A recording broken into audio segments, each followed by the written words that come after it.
What's up, YouTube? It's your boy, Tony Mac. A return of the Mac. What's happening, folks? How y'all doing, man? And I wanted to chop it up with y'all on the last Sunday we have before the NFL start. Do-do-do-do-do. I don't like how I started that. How y'all doing today, YouTube? It's your boy, Tony Mac. Return of the Mac. And I wanted to talk to y'all this morning on Sunday. Yes, the last Sunday before the NFL start. Fellas, we no longer have to go to church on Sunday. Ladies, say goodbye to getting any type of attention, communication, love, affection, or anything on Sunday. It's no longer his day for you no more. I don't like that introduction. I'm going to start again. Good morning, YouTube. How y'all doing, man? I hope everybody's having a great day, great, wonderful day. Hope y'all here hustling, bustling, getting it, going to do your thing, and what else? I don't like that introduction. I'm gonna start again. Anyway, man, how y'all doing today, y'all? It's your boy Tony Mac. Y'all see me, a diehard 49er fan. That's why y'all see me rocking my 49er hat, y'all. But today, I do not have any San Francisco 49er news for y'all, man. Yes, I'm going to be real with y'all. I do not pay attention to the NFL during the preseason. I always say the preseason is only good to find out who's going to be your second and third and fourth string guys. You know what I mean? And that's cool. You know, it's important for these brothers to make the team. A lot of these cats drop down in the drafts and stuff like that, and we know the politics behind the game. Sometimes it's hard for these guys to get a job, and I think that's what the preseason is good for, helping dudes who went unnoticed get an opportunity to actually make it on an NFL team, and that's cool. However, it doesn't affect what happens in the regular season too much to me, so I never really paid too much attention to the preseason, especially because one year I remember the 49ers going 4-0 in the preseason and then going 4-12 in the regular season. So from that point on, I never got hyped up over the preseason. I don't watch it. I don't care about it. Don't tell me what the numbers look like and all that stuff about my team in the preseason. I care about the regular season. However, it's been a lot of news going on this preseason that don't have much to do with the San Francisco 49ers, but it has a lot to do with major news.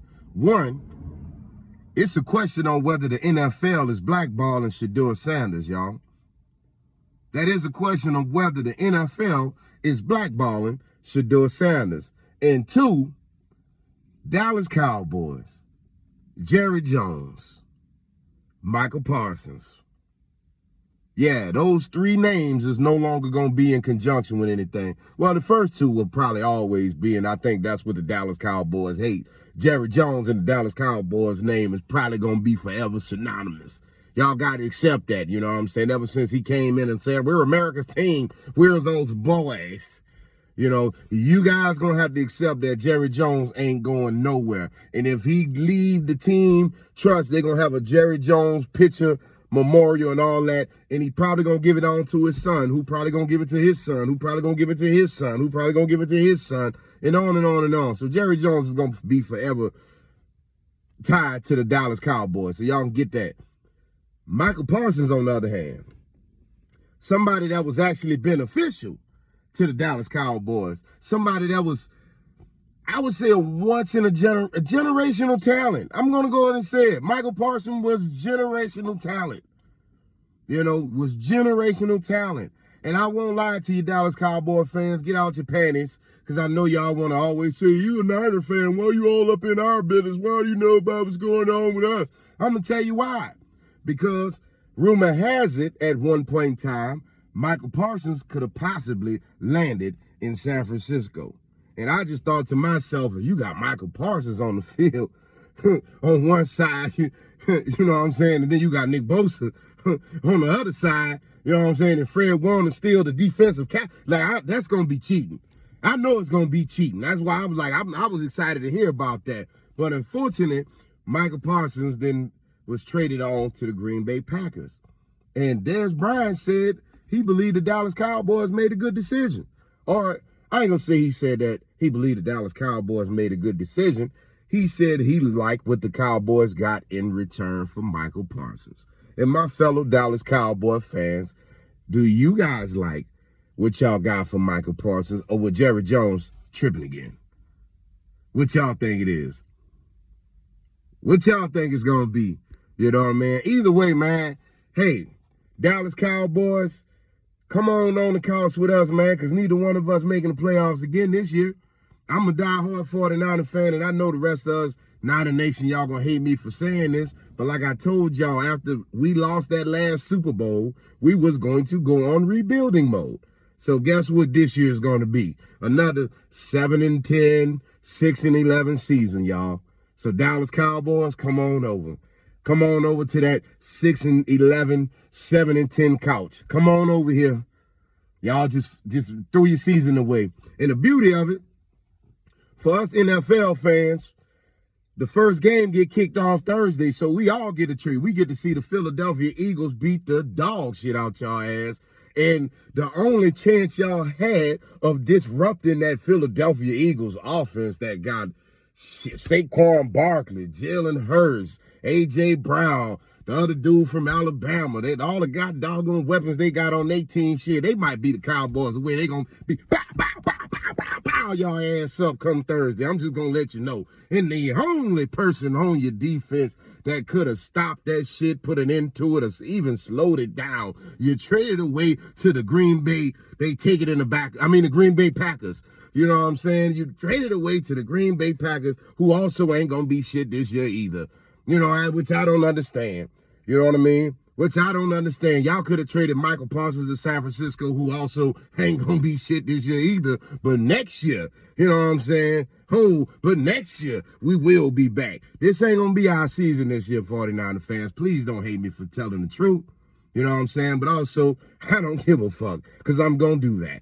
Anyway, also, what about the young man Shedeur Sanders, y'all? Like I said, argument says that the NFL is boycotting Deion Sanders' boy, his baby boy. You know what I'm saying? They say the oldest boy boycotted himself because he wasn't as good as his father. And then now they want to hate on the brother Shiloh, who I think is actually NFL talent. I don't care what y'all say. I think Shiloh should have stayed out there in Tampa Bay. And I believe if it's anybody that the NFL is trying to be actually unfair to, I think it's the young boy Shiloh, because he's a decent player. He don't get in no trouble. You know what I'm saying? And he's just out there playing back football, getting himself together. Now, Sheduer, on the other hand, also don't get in any trouble.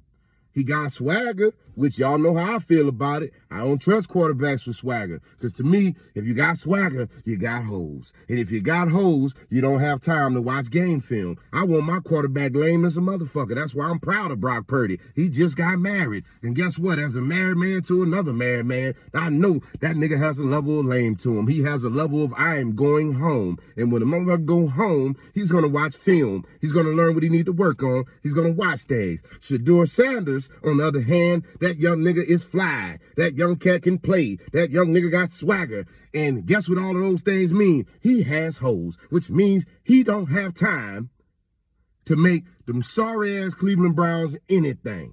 Now, is he being boycotted because of his father and the fact that they don't like proud black men who love to shine and smile and don't do nothing off the field, so you can't use that against them when you want to? Because the NFL, you know you love proud niggas that get in trouble, NFL. Let's talk real. You love a proud nigga that keeps himself in trouble. Y'all love the guys with criminal records. But when you get a young man like Shedeur Sanders that you ain't got nothing on, you can't talk about his game because he just won the Johnny Unitas Award last year. You can't talk about his off-the-field issues because he don't have none. All you can do is get mad at the fact that he, just like his daddy, arguably the greatest NFL player of all time, Deion Sanders Sr., you don't like the fact that he's confident about himself and he refused to bow down. And some people are saying he's being boycotted for that. Now, other people are saying, look at his last preseason game. But y'all know how I feel about preseason. As I said it again, I don't give a crap about preseason. It has nothing to do with the regular season. My thing is this. If the boy won the Johnny Unitas Award, how the hell he dropped now 1, 2, 3, 4, but 5 rounds in the draft, NFL? Explain that to me. Then on top of that, who is your starting quarterback over there in Cleveland? I don't know.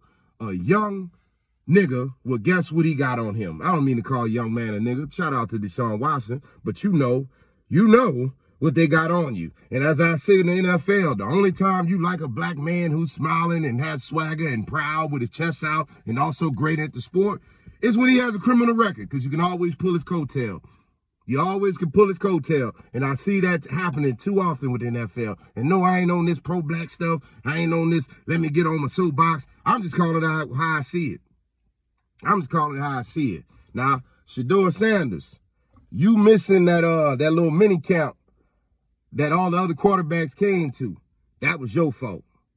Also, that last preseason game didn't look good. However, I don't know, man. It don't look like to me y'all giving Shedeur Sanders a real shot. And I'm gonna tell you, the first time I felt like y'all didn't give Shedeur Sanders a real shot is when you drafted him to the Cleveland Browns. I just feel like the Cleveland Browns is like a punishment team. They like how the Oakland Raiders was like back in the I would say mid to late 2000s, how they'll just send everybody to Oakland Raiders when they mad with you. They sent Aaron Brooks over there, Oakland Raiders, through his career. They messed up his career. Then they tried to do it to Randy Moss, but you know, when you Randy Moss, you can send Randy Moss where you want. You ain't gonna shut that down. But they tried to do it to Randy Moss, and I just feel like Cleveland has been the new team for we want to ruin your career when we really don't like you. They just send him to Cleveland. Deshaun Watson, they send him to Cleveland. RG3, they send him to Cleveland. Johnny Manziel, when he got drafted, where did he go? Cleveland. So to me, it looks like the NFL, y'all are once again in collusion. You know how I'm gonna know? This is how I'm gonna know in the fact, and I'm just saying all that stuff in allegedly. I'm allegedly believe, I don't believe none of this all the way, but I have my suspicion. But this how we gonna know if it's real. If a team signed Colin Kaepernick and it happens to be the Cleveland Browns, that's how you know the Cleveland Browns is the team they send you to when they want your career to be over with. That's all I'm saying. Shout out to Joe Flacco because you was able to turn your career around. You know what I mean? But I'm just saying, y'all, everybody else, once they send you to Cleveland, unless your ass LeBron. But that's another conversation for another time, y'all. Tony Mack. Well, it's always real, but it's always love. Peace.